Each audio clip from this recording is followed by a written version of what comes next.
So আমরা আমাদের NLP অ্যানালাইজারকে খুব সুন্দরভাবে তৈরি করে ফেলছি। এখন আমার মনে হয় যে আমি ডাইরেক্টলি অ্যানালাইজারে এটা ঢুকাইতে পারি। নো, এখনই না। আমরা এটারে টেস্ট আউট করি নাই। টেস্ট আউট করার সময় আরো কাহিনী বাইরে হইতে পারে। সো ওগুলার দিকেও মাথা রাখতে হবে আমগর। সো এই ক্ষেত্রে আমরা এটারে একটু টেস্টিং করতে যেতেছি। অ্যান্ড আমরা এই ক্ষেত্রে TF-IDF ভেক্টরাইজারকেই ব্যবহার করব এবং আমরা একটু দেখার চেষ্টা করব যে আমাদের ভোকাবুলারি ব্যাগ অফ ওয়ার্ডসে কতগুলা হয়। সো সবার প্রথমে যে কাজটা করতে হবে সেটা হচ্ছে জাস্ট আমরা আমাদের এই ফাংশনটাকে ডাইরেক্টলি অ্যাপ্লাই করে দিব। সো এই ক্ষেত্রে আমরা আমাদের ডাটা থেকে টেক্সটের উপরে অ্যাপ্লাই করতে চাই data text dot apply method, এবং এটার ভেতরে আমি এনএলপি অ্যানালাইজারটাকে পাঠিয়ে দিলে এটা আমাদের পুরো টেক্সট ফিচারের উপরে অ্যাপ্লাইড হয়ে যাবে, কিন্তু আমরা সেটা চাই না। আমরা ভেক্টরাইজ করার সময় চাই যেন আমাদের পুরো টেক্সট ফিচারের উপরে এই জিনিসটা অ্যাপ্লাই হয়, কিন্তু আপাতত আমি জিরো ইন্ডেক্সের উপরে এটাকে অ্যাপ্লাই করে দিব এবং লেটস সি হোয়াট হ্যাপেন্স। এখানে বলা হইতেছে str object has no attribute apply, কারণ আমি লিটারালি জিরো ইন্ডেক্সের স্ট্রিংটাকে বের করে নিতেছি। সো আমি জাস্ট জিরো ইন্ডেক্সটাকে একটা ডাটা ফ্রেম আকারে বের করে নিতে চাই। সো টেক্সটটাকে এখানে একটা ব্রেকেটের ভেতরে ঢুকায় দিব যেন আমাদের ডাটা ফ্রেমটা একটু কনফিউজ হয়ে যায় যে আসলে আমি কি একটা টেক্সটকে রিটার্ন করব নাকি একটা ডাটা ফ্রেমের জিরো ইন্ডেক্সকে রিটার্ন করব। ও খুব সুন্দরভাবে একটা ডাটা ফ্রেমকে রিটার্ন করবে অথবা একটা সিরিজকে রিটার্ন করবে, যেটাই করুক না কেন আমাদের উদ্দেশ্য ঠিকঠাক থাকলেই হয়েছে। এবং আমি রান করে দেওয়ার পর একটু ওয়েট করে দেখবো আবারও এরর দেখাইছে, কেমনটা লাগে। ও হ্যাঁ, আমি এখানে লক অ্যাট্রিবিউটটাকে ব্যবহার করি নেই, ডাইরেক্টলি যেহেতু জিরো ইন্ডেক্স দিয়ে দিছি বুঝতে পারতেছে না এই জায়গায় কি করতে হবে। সো এই ক্ষেত্রে আমি লক অ্যাট্রিবিউটটা এখানে দিয়ে দিব এবং এখন আমি অ্যাপ্লাই করে দিলে কাজ করার কথা, এবং হ্যাঁ কাজ করছে। আমরা একটু দেখার চেষ্টা করব যে আমাদের এই প্রথম মেসেজে আসল রূপটা কেমন ছিল। রান করে দিলে দেখতে পারতেছি এখানে 21st সেঞ্চুরি ওয়ার সেজ ব্যান স্টাইন, তারপরে অনেক কিছু লেখা আছে।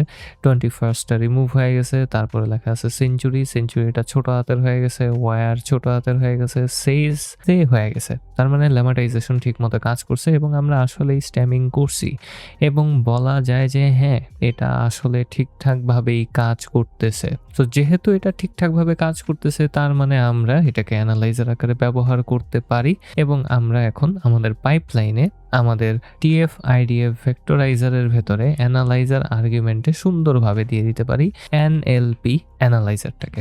এবং এনএলপি অ্যানালাইজার দেওয়ার আগে আমি একটু টেস্ট আউট করে নিব আমাদের ভেক্টরের সাইজটা আসলে কত হয়।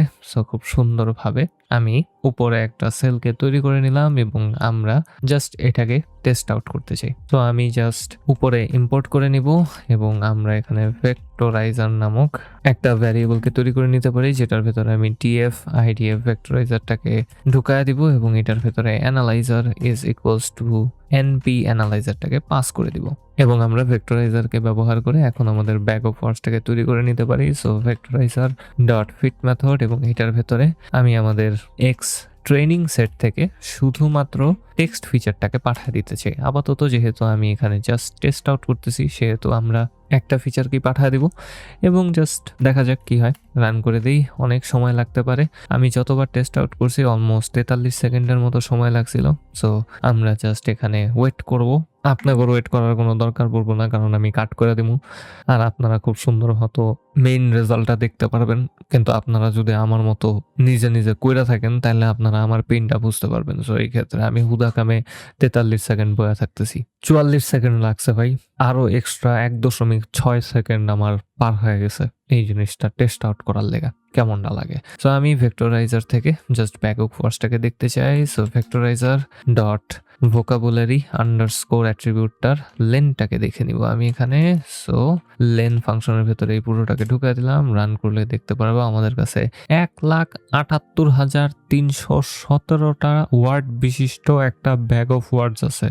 আপনারা বুঝতে পারতেছেন কোন লেভেলের বড় একটা ব্যাগ অফ ওয়ার্ডস এখানে তৈরি হয়েছে। কতগুলা আলাদা আলাদা ওয়ার্ড এখানে ব্যবহৃত হয়েছে এবং সবগুলা আমরা পাইতেছি স্ট্যামিং করার পর, স্টপ ওয়ার্ডস রিমুভ করার পর, আরো অনেক ধরনের টোকেনস রিমুভ করার পর। তাও এটার সাইজ অলমোস্ট 1,78,000-এরও বেশি। ভাবা যায় ব্যাপারটা? এবং এটা অবশ্যই আপনার মেমোরির উপরে একটা ইফেক্ট করবে, কিন্তু ইন্টারনালি যেহেতু ভেক্টরাইজ করার সময় স্পার্স ম্যাট্রিক্স তৈরি হয়, সেহেতু মেমোরিটা একটু বাইচা যাইতে পারে। কিন্তু যখন আপনি মডেল ট্রেনিংয়ে যাবেন, তখন আপনার অন্য লেভেলের মেমোরি দরকার পড়বে। তো এই ক্ষেত্রে যে জিনিসটা আপনাদের মাথায় রাখতে হবে সেটা হচ্ছে যে আপনার কতটুকু মেমোরি তৈরি হইতেছে অথবা কতটুকু মেমোরি আপনি খরচ করতেছেন ভেক্টরাইজেশনের সময়, এবং তারপর মডেল ট্রেনিংয়ের সময় আরও অনেক বেশি ব্যবহার হইতে পারে তার থেকে। সো এই ক্ষেত্রে আপনারা যেটা করতে পারেন সেটা হচ্ছে একটা লিমিট দিয়ে দেওয়া, যে আপনার কতগুলো ফিচার হাইয়েস্ট থাকতে পারে। কারণ ইন দি এন্ড একটা মডেল যখন আপনি ট্রেন করবেন, তখন এই প্রত্যেকটা ওয়ার্ড যেগুলো ব্যাগ অফ ওয়ার্ডসের ভেতরে আছে সবগুলা আলাদা আলাদা ফিচার আকারে ট্রিট করা হবে। সো অনেক সময়ই এতগুলো ওয়ার্ডের কারণে আপনার মডেলটা অনেক বেশি কনফিউজড হয়ে যাইতে পারে। সো এই ক্ষেত্রে আমরা খুব সুন্দরভাবে TF-IDF ট্রান্সফর্মারের ভেতরে, আমি ট্রান্সফর্মার বলছি, ভেরি সরি, TF-IDF ভেক্টরাইজারের ভেতরে ম্যাক্স আন্ডারস্কোর ফিচার নামক একটা আর্গুমেন্টকে পাস করতে পারি, এবং এখানে আপনি বলে দিতে পারেন যে আপনার হাইয়েস্ট কতগুলো ভোকাবুলারি থাকতে পারে, এবং এই ভোকাবুলারিগুলো সিলেক্টেড হবে তাদের ফ্রিকোয়েন্সি অনুযায়ী। সো প্রত্যেকটা ভোকাবুলারিকে সর্ট আউট করা হবে, যেগুলার ফ্রিকোয়েন্সি সবচেয়ে ভালো সেগুলোকে রাখা হবে এবং বাকিগুলো বাদ দিয়ে দেওয়া হবে। সো এটার ভেতরে আপনি একটা ইন্টিজার ভ্যালুকে পাস করতে পারেন। যেহেতু আমাদের কাছে 1 লাখের উপরে টোকেনস আছে, সেহেতু আমার মনে হয় 5000 টোকেন সেখান থেকে রাখবো একেবারে টপ ফ্রিকোয়েন্সি বিশিষ্ট, এবং সেগুলোকে আমাদের মডেলটা ব্যবহার করতে পারে। এতে করে ডাইমেনশনালিটিও কমে যাবে এবং আপনি সবচেয়ে গুরুত্বপূর্ণ টোকেনসগুলোকে রাখার মাধ্যমে আপনি কিছু ইনফরমেশন কাট করতেছেন, কিন্তু আপনার মডেলের জন্য আপনি একটা হেল্পিং হ্যান্ডের মতো হয়ে যেতেছেন। সো এই ক্ষেত্রে আমার আবারও এই সেলটা রান করতে হবে, আবার 44টা সেকেন্ড পার হয়ে যাবো, কেমন না লাগে। সেলটাকে রান করে দিলাম এবং ওয়েট করি, এবং আবারও আমার 44টা সেকেন্ড ওয়েট করতে হলো। এবং এখন আপনারা যদি লক্ষ্য করেন তাহলে আমাদের ভোকাবুলারির সাইজ 5000-এ সেট হয়ে গেছে। এবং আপনারা এখন আমাকে কোয়েশ্চেন করতে পারেন যে ভাই, আমি যেহেতু ফিচারের সংখ্যা এত কমায় দিছি, তাও এত সময় লাগলো কেন ব্যাগ অফ ওয়ার্ডসটাকে তৈরি করতে? অ্যান্সারটা খুবই সিম্পল। আপনি যখন ব্যাগ অফ ওয়ার্ডস থেকে শুধুমাত্র ওই সকল টোকেনসগুলোকে সিলেক্ট করতে চান যেগুলো সবচেয়ে বেশি গুরুত্বপূর্ণ, তখন আপনি ব্যাগ অফ ওয়ার্ডস থেকে আগে থেকেই কিছু টোকেনকে বাদ দিতে পারেন না। আপনাকে সকল টোকেনের টার্ম ফ্রিকোয়েন্সি নিতে হবে, এবং তারপর সেই টার্ম ফ্রিকোয়েন্সি অনুযায়ী আপনাকে সর্ট করতে হবে, এবং তারপর আপনাকে টপ 5000 টোকেনকে সিলেক্ট করে নিতে হবে। সো এই ক্ষেত্রে কোনো কিছুই স্কিপ হইতেছে না। আমরা জাস্ট এটা ব্যবহার করতেছি যেন মেমোরি তো বিনা কারণে এতগুলা জিনিসপাতি স্টোর না হয়ে থাকে, কারণ এতগুলা ফিচারের আসলে দরকার নাই। আমরা সবচেয়ে মোস্ট ইম্পর্টেন্ট 5000 টোকেন্সকে রাখতেছি, বাকিগুলোকে আমরা জাস্ট বাদ দিয়ে দিতে পারি, এবং বাদ দিয়ে দেওয়ার পর আমাদের কাছে সবচেয়ে মোস্ট ইম্পর্টেন্ট 5000 ফিচার্স থাকবে, যেগুলোর প্যাটার্নগুলোর মাধ্যমে আমাদের মডেলটা খুব সম্ভবত যথেষ্ট ভালো একটা রেজাল্ট দিতে পারে।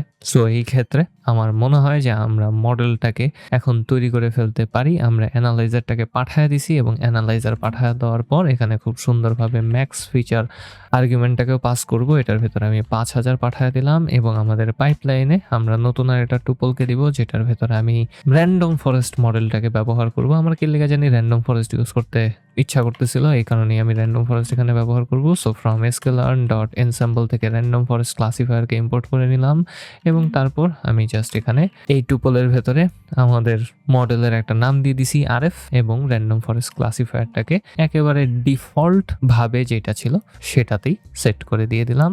এবং র্যান্ডম ফরেস্টের ভেতরে আমাদের ডিসিশন ট্রি তৈরি হবে 100টা। আমি ভার্বোস করে দিব যেন আমি বোর না হই। সো এই ক্ষেত্রে আমরা র্যান্ডম ফরেস্টের ভেতরে ভার্বোস আর্গুমেন্টটাকে পাওয়া যাব, এবং এটাকে আমি 3 করে দিলে আমরা প্রত্যেকটা স্টেপ বাই স্টেপ ট্রেনিং এর মেসেজ দেখতে পারবো, এবং এতে করে আমার বোর্ড অবস্থাতে পয়সা থাকতে হবে না মডেল ট্রেন হওয়ার জন্য।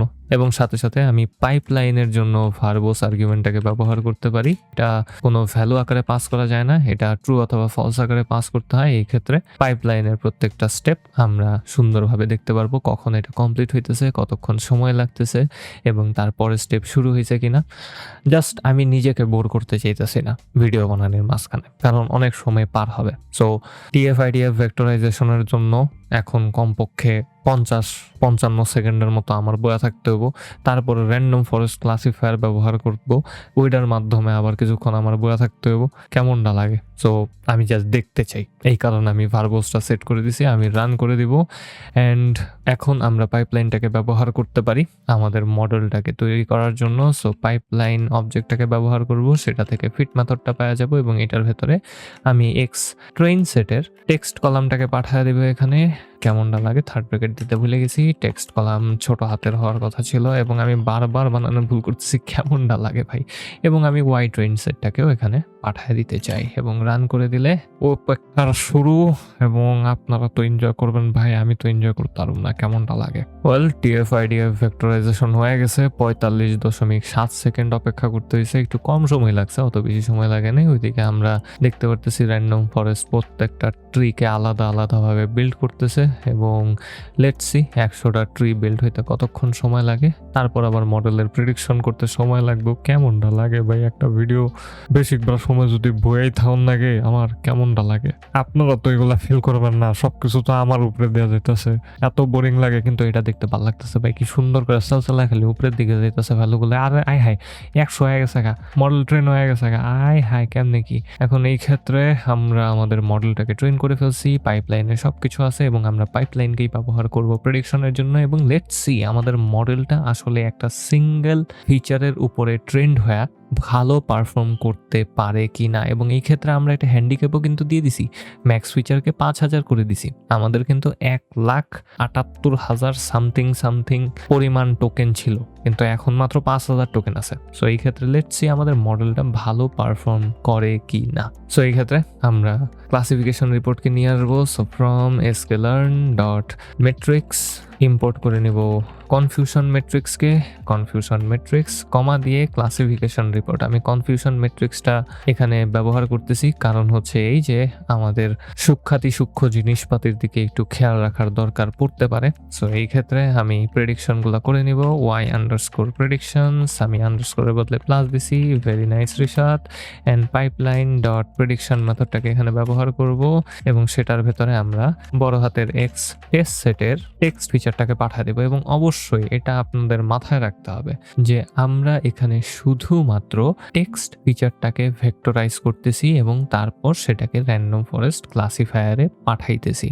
আমরা এখানে আমাদের পুরো ফিচার সেটটাকে পাঠাইতে পারবো না, কারণ TF-IDF ভেক্টরাইজার শুধুমাত্র একটা ফিচারেই ব্যবহার করা যায় এবং আপনি যদি মাল্টিপল ফিচারে ব্যবহার করতে চান তাহলে আপনার মাল্টিপল TF-IDF ভেক্টরাইজার ব্যবহার করতে হবে। কিন্তু পাইপলাইন তো ভাই ওয়ান ওয়ে, পাইপলাইন বুঝে না এর ভেতরে কোন ফিচার থাকবে, কোন ফিচারের উপরে কি অ্যাপ্লাই করতে হবে সেটা বুঝে না। এবং আমি মাত্রই রিয়েলাইজ করলাম যে আপনাদেরকে এটা বোঝানো উচিত যে কিভাবে আমি পাইপলাইনকে বুঝাইতে পারি সে যেন বুঝে যে আসলে কোন ফিচারের উপরে কোন ট্রান্সফরমারকে ব্যবহার করতে হবে।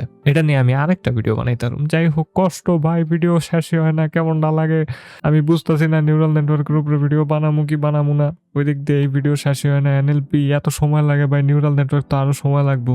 ভুলে গেছিলাম আমার গ্রাফিক্স কার্ড আছে, অত সময় লাগে না। কিন্তু যারা ভিডিও দেখবো অগর পিসিতে গ্রাফিক্স কার্ড আছে কি না কহাইতেছি না, আপনাদের কিন্তু মেলা সময় লাগবে, তখন আমার মজা লাগবে ভাই। এখন তো আপনারা মজার ভিডিও দেখতেছেন, কিন্তু তখন যখন আপনারা আটকে যাবেন কি শান্তিটাই না লাগবো আমার। যাই হোক, ওইদিকে না যাই, আমরা প্রেডিকশন করি। প্রেডিকশন করার পর আমরা একটু হালকা করে দেখার চেষ্টা করবো যে আমাদের র্যান্ডম ফরেস্ট মডেলটা আসলে ভালো নাকি খারাপ পারফর্ম করে। অ্যান্ড লেটস সি, আমরা একটা কনফিউশন ম্যাট্রিক্সকে এখানেই তৈরি করে ফেলবো। সো প্রিন্ট ফাংশনের ভেতরে কনফিউশন ম্যাট্রিক্সটাকে পাঠিয়ে দেবো। আমরা ওয়াই প্রেডিকশনটাকে এবং ওয়াই টেস্ট সেটটাকে ব্যবহার করবো। সো ওয়াই টেস্ট সেট এবং y_ প্রেডিকশন ভ্যারিয়েবলটাকে এটার ভেতরে পাঠিয়ে দিলাম এবং আমি প্রিন্ট করতে চাই আমাদের ক্লাসিফিকেশন রিপোর্টটাকে। ক্লাসিফিকেশন রিপোর্টের ভেতরে আমি সুন্দরভাবে সেম ভাবে ওয়াই টেস্ট সেট এবং ওয়াই প্রেডিকশন সেটটাকে পাঠিয়ে দেবো, যেটা আমরা আমাদের পাইপলাইন থেকে পাইতেছি। এবং প্রেডিকশনের বদলে প্রেস্ট লিখছি। Wow, very nice. এবং আমি রান করে দিব। আবারও অপেক্ষার শুরু। বয়া থাকি কতক্ষণ লাগে আল্লাহ মাহবুব জানে। 10 সেকেন্ড লাগার কথা। 5, 6, 7, 8, 9, 10 হইল না কে ওইসে আল্লাহ হাই। আপনারা খুব সম্ভবত বুঝেন নাই, আমি একটা লম্বা পজ দিছিলাম। লুক এট দিস, আমি পুরা বিমোহিত হয়ে গেছি। 100% accuracy all over, 100%, 111 F1 score, precision, recall, accuracy, average, সব দিক থেকে পারফেক্ট মডেল এবং পারফেক্ট প্রেডিকশন চলতেছে। কিন্তু যদি আমি কনফিউশন ম্যাট্রিক্সের দিকে তাকাই তাহলে দেখতে পারবো যে না, আসলে না। হ্যাঁ, কিছু ভুল ভ্রান্তি অবশ্যই আছে এখানে, কিন্তু আমাদের মডেলটা কিন্তু অনেক ভালো পারফর্ম করতেছে। জাস্ট 5000 ফিচারকে আমরা এখানে ব্যবহার করতেছি। ফিচার বলতে আমি এখানে টোকেনের কথা বলতেছি। 5000 টোকেন্সকে ব্যবহার করতেছি 1,78,000 সামথিং টোকেন্সের মধ্য থেকে, এবং ওই টোকেন্সগুলা থেকে বেস্ট প্রথম 5000 টোকেন ব্যবহার করে আমাদের মডেলটা অলমোস্ট 100% অ্যাকিউরেসি দিতেছে। এবং এই ক্ষেত্রে আমরা কিন্তু র্যান্ডম ফরেস্টকে ব্যবহার করতেছি, এবং জাস্ট 100টা ট্রি বিশিষ্ট র্যান্ডম ফরেস্টকে এখানে ব্যবহার করতেছি, এক্সট্রা কোনো কিছু করি নেই। তাও একটা অ্যামেজিং পারফরমেন্স আমরা এখানে দেখতে পারতেছি। এবং আপনাদের কি মনে হয়, আমরা যদি আমাদের ব্যাগ অফ ওয়ার্ডসে টোকেনের সংখ্যা 5000-এর লিমিট না দিয়ে একেবারে রিয়েল টোকেন সংখ্যাকে রাখি, তাহলে কি আমরা আরো বেটার পারফরমেন্স পাইতে পারি? এখানে যে 6টা এবং 20টা ভুল আছে, আমরা কি এটাকে বেটার করতে পারি? এটা আমি আপনাদের জন্য রেখে দিলাম। নিজেরা একটু টেস্ট আউট করে দেখার চেষ্টা করবেন। জাস্ট ম্যাক্স ফিচারকে এখান থেকে সরায় দিবেন এবং তারপর সবগুলা স্টেপসকে করার চেষ্টা করবেন এবং দেখেন যে আসলে বেটার পারফরমেন্স আসে কি না। যদি আসে তাহলে কমেন্টে আমাকে অবশ্যই জানান। এবং আমরা এই জিনিসটা দেখতে পারতেছি শুধুমাত্র একটা ফিচারের ভেক্টরাইজেশনের পর। এখানে আমি কিন্তু শুধুমাত্র টেক্সট কলামটাকেই ব্যবহার করতেছি, সেটাকে ভেক্টরাইজ করতেছি, এবং ভেক্টরাইজ করে আমরা যে ডাটাটা পাইতেছি সেটা আমরা ডাইরেক্টলি র্যান্ডম ফরেস্টের ভেতরে ঢুকাই দিতেছি, এবং আমরা এত ভালো একটা পারফরমেন্স এখানে দেখতে পারতেছি। পারফরমেন্সটা এতটাই ভালো যে আমার এখানে ক্রস ভ্যালিডেশন করার কোনো দরকারও নাই, কারণ আমাদের ডাটার পরিমাণ অনেক বেশি এবং আমরা সেখান থেকে অনেক গুরুত্বপূর্ণ ইনফরমেশনকে এক্সট্রাক্ট করে আমাদের মডেলকে দিতে পারি TF-IDF ট্রান্সফরমেশনের পর। এই কারণেই আমরা এরকম ভালো একটা রেজাল্টকে দেখতে পারতেছি। তাও আপনারা একটু টেস্ট আউট করে দেখেন যে আসলে 5000-এর লিমিট করার বদলে যদি আমরা সবকিছু দিয়ে ট্রেন করি তাহলে ভালো হয় কিনা। এবং সাথে সাথে আমাদের আরো একটা টেস্ট আউট করা বাকি, সেটা হচ্ছে যে আমরা এখানে টেক্সট ফিচারের সাথে অন্য কোনো ফিচারকে অ্যাড করেও ভালো পারফরমেন্স পাইতে পারি কিনা। আমাদের ডাটা সেটে ফাইনালি আমরা কয়েকটা এক্সট্রা ফিচারকে অ্যাড করছিলাম, তার ভেতর থেকে আমরা টাইটেল, ওয়ার্ড কাউন্ট অথবা টাইটেল লেন্থ, এই দুইটার যে কোনো একটাকে চুজ করে নিতে পারি এক্সট্রা ইনফরমেশন আকারে, এবং সাথে সাথে আমরা টাইটেল ফিচারটাকেও ব্যবহার করতে পারি। সো এর পরের ভিডিওতে আমি আপনাদেরকে দেখাতে চাই যে কিভাবে আমরা মাল্টিপল ফিচার্সের জন্য একই সাথে মাল্টিপল ট্রান্সফরমেশনের জিনিসপাতি করতে পারি এবং পাইপলাইনে সেটাকে অ্যাড করতে পারি। তো আশা করি আপনাদের এই ভিডিওটা ভালো লাগছে। আমরা চরম একটা মডেল তৈরি করছি এবং আমরা পরের ভিডিওতে টেস্ট আউট করবো এর থেকে বেটারও পসিবল কিনা। অ্যান্ড যদি ভিডিওটা ভালো লেগে থাকে একটা লাইক করেন, একটা কমেন্ট করেন, একটা সাবস্ক্রাইব করেন, কারণ সাবস্ক্রাইব করলে আমার ভালো লাগে, আমার মনে শান্তি লাগে। পরের ভিডিওতে আবারও কথা হবে।